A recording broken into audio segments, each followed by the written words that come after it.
ప్రస్తుతం జరుగుతున్న పూరి జగన్నాథుడి రథయాత్ర అసలు ఎలా ఏర్పడింది? పూరి జగన్నాథుడు ఎలా అక్కడ ఏర్పడ్డాడనే విషయం మీకు తెలుసా? ఈ వీడియోలో తెలుసుకుందాం.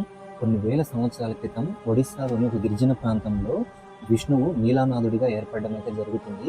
అక్కడ ఉన్న కొంతమంది గిరిజనులు, అంటే అడవి ప్రాంతంలో ఉన్న ప్రజలు ఆ నీలానాథుడిని చూసి ఈ విధంగా విగ్రహం అయితే ఉండడం వల్ల చాలా ఇబ్బందిగా ఉంటుంది, అప్పటి బ్రిటిష్ కాలం మరియు ఔరంగజేబు లాంటి వ్యక్తులు నాశనం అయితే చేయడం జరుగుతుందని చెప్పేసి అప్పుడు ఆ నీలానాథుడిని ఒక కొండ గుహలో పెట్టడం అయితే జరుగుతుంది. అలా కాపాడుకుంటూ వస్తున్న సమయంలో ఒకరోజు ఇలా ఉండంగా ఒక రాజు, ఇంద్రజిత్తుడు అనే ఒక రాజు అన్ని కోరికలు అన్ని అనుభవించాడు, ఒక హిందూ రాజు.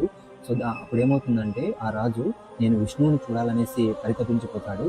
అప్పుడున్న ఋషులని, మునులని, పండితుల్ని అందరినీ రాజ్యంలోకి పిలిపించి నేను ఖచ్చితంగా విష్ణువుని చూడాలని చెప్పి ఎలాగైనా నన్ను నాకు చూపించండి అని చెప్పి అడిగితే ఒక ఋషి ఒడిస్సాలోని గిరిజన ప్రాంతంలో విష్ణువు నీలానాథుడిగా ఏర్పడ్డాడు, ఇది నిజం అని చెప్పేసి చూస్తే అప్పుడు రాజుకి అనుమానం వచ్చేసి ఒక పండితుడిని పంపించి అక్కడికి కనుక్కోమని అయితే చెప్తాడు.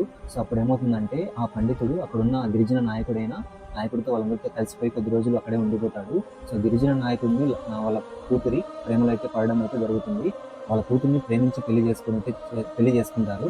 అప్పుడు ఆ గిరిజన నాయకుడు అల్లుడు ఏదైనా కోరిక కోరుకోమంటే నాకు ఈ విధంగా నీలానాథుడిని, గిరిజన కొండలో ఉన్న నీలానాథుని నేను చూడాలని చెప్పేసి అడుగుతాడు. అప్పుడు అల్లుడు కోరికని తీర్చాలని చెప్పేసి ఎవరికి తెలియని రహస్యం కాబట్టి కళ్ళకు గంతలు కట్టి అల్లుడికి నీలానాథుని దగ్గరికి తీసుకెళ్ళడం జరుగుతుంది. అప్పుడు తన అల్లుడైన విద్యాధనుడు ఈ దారి గుర్తు పెట్టుకోవాలని చెప్పేసి ఆవగింజలను దారిలో వేసుకుంటూ వెళ్ళడం అయితే జరుగుతుంది.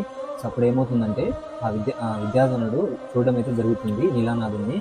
ఈ విషయం రాజుకు తెలియాలని చెప్పేసి చెప్తే అప్పుడు రాజు ఏమంటారంటే నాకు కూడా చూపించని చెప్పేసి తీసుకెళ్ళడం అయితే జరుగుతుంది.